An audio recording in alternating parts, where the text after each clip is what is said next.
Alo be mingla ba kya. Jenwa sai sia mo si twi ba. Jenwa 9 လသားအရွယ်မှာပိုလီယိုရောဂါနဲ့9 နှစ်သားလို့ပြောတာ9 လသားဖြစ်တာခင်ဗျ9 လသားရောပိုလီယိုရောဂါနဲ့မတမ်းမစွမ်းဖြစ်ခဲ့ရတာပါဒီကျတော့ဒီမှာလာပြီးတော့ဆိုင်းဟုတ်မိသားစုနဲ့လာပြီးစကားပြောခွင့်ရတဲ့အခါအများပဲဝန်တာပါတယ်ဘာကြောင့်လဲဝန်တာလဲလို့ဆိုလို့ရှိရင်ကျွန်တော်တို့ဥပမာလူချင်းဆက်ဆံတဲ့နေရာမှာပဲဖြစ်ဖြစ်ဟလာအလုပ်ကိုင်ခုကိုလုပ်တဲ့နေရာမှာပဲဖြစ်ဖြစ်ကျွန်တော်တို့ကနံပါတ်1ချက်ပါလဲ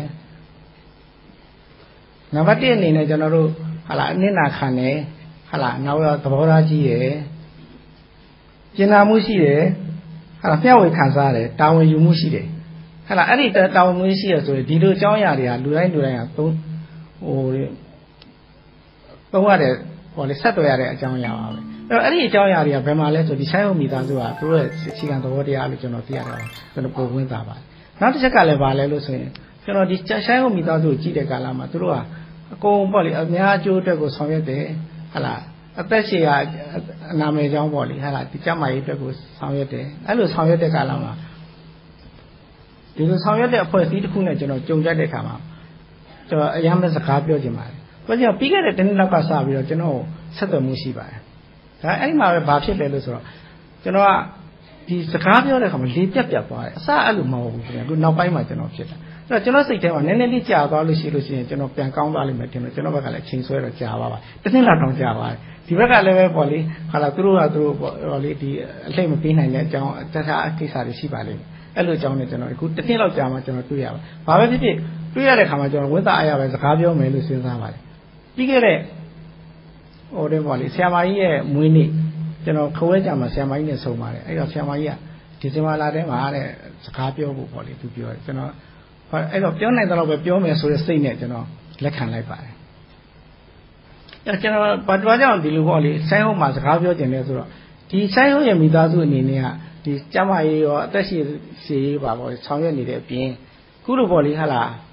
ဒီမိမိနဲ့လက်တွဲလုပ်ဖို့ကံပတ်တည်းရဲ့ဝါရက်တီနောက်ပြီးတော့ဟာလားဒီဟိုជីវတုတ်တဲ့ရေးဒါတွေမကဘူးဟာလားပညာဘုဒ္ဓရရှိအောင်အသိဉာဏ်ကောင်းအောင်စိတ်ဓာတ်တိုးတက်အောင်သူဆောင်ရွက်သွားအဲ့လိုဆောင်ရွက်တဲ့အဖွဲ့အစည်းနဲ့ကျွန်တော်တွေ့ရတဲ့အခါမှာကျွန်တော်အရင်ပြောချင်ပါတယ်ကျွန်တော်စာရေးဆရာဆိုတာလည်းဘာလဲလို့ဆိုလို့ရှိရင်စာရေးတဲ့ကာလမှာတစ်ဖက်သက်ရေးရတယ်မှောင်ထဲမှာစကားပြောရတယ်လို့ပဲခင်ဗျာအမှောင်ကနေလာတော့မသိနိုင်ဘူးခုလိုပေးသက်နဲ့တွေ့တဲ့ကာလကျတော့ဘာလဲဆိုတော့ကျွန်တော်အလင်းထဲမှာပြောရတယ်လို့ပဲထိတ်တရက်ထိတွေ့ရတယ်ပြောတဲ့အကြောင်းအရာလည်းသိတယ်ဒီပေးသက်ရဲ့အနေထားကိုလည်းတွေ့ရတယ်အဲ့ခါမှာကျွန်တော်တို့ဒီစာရေးဆရာဆိုတာစကားပြောတဲ့ကောင်ကပိုပြောချင်ပါပေးသက်နဲ့တွေ့ရတာဟိုကတော့ပေါင်ထဲမှာစကားပြောသူတွေပဲပြန်တုံ့ပြန်လာတယ်ဆိုတာအင်မတန်လေးပါအဲ့တော့ခုကျွန်တော်တို့ကပြောတဲ့ဟိုရဲဆိုတာလည်းပဲတကယ်စာရေးတဲ့သူကဘာအတွက်ရေးလဲလို့ဆိုလို့ရှိရင်သူ့ရဲ့အတိတရားတွေသူ့ရဲ့ဝါဒဖြန့်ချိရေးတွေသူလုပ်ချင်တာ哦လုပ်ချင်တဲ့ကာလကျတော့သူပြောဆိုလို့ရှိရင်သူကပြောဖို့ကသူကဝန်တာအရာပြောမှာပဲခင်ဗျအဲ့ဒီသဘောပါအဲ့တော့ကျွန်တော်ဒီမှာအဲ့တော့ကျွန်တော်တို့ကဟာလားဒီနေ့ကျွန်တော်ပြောတဲ့အကြောင်းအရာဘာလဲဆိုတော့ဘဝမရှုံးသူများတဲ့ဘဝမရှုံးသူများဆိုတာဘာလဲလို့ဆိုရင်ဘဝမှာအောင်မြင်တဲ့လူတွေအကြောင်းပဲပေါ့အဲ့တော့ကျွန်တော်တို့ဟလာဘဝမရှုံးသူများဆိုတဲ့အခါမှာကျွန်တော်ဒီဘဝမရှုံးသူများဆိုတဲ့ခေါင်းစဉ်နဲ့ပဲကျွန်တော်ဒီလလုံဝိုင်းလေးမျိုးတွေမှာဟိုဆောင်းပါးတစ်ဆောင်ရေးထားတာရှိပါတယ်။ဘာကြောင့်ရေးလဲလို့ဆိုတော့ဒီဇင်ဘာလ3ရက်နေ့ကကျွန်တော်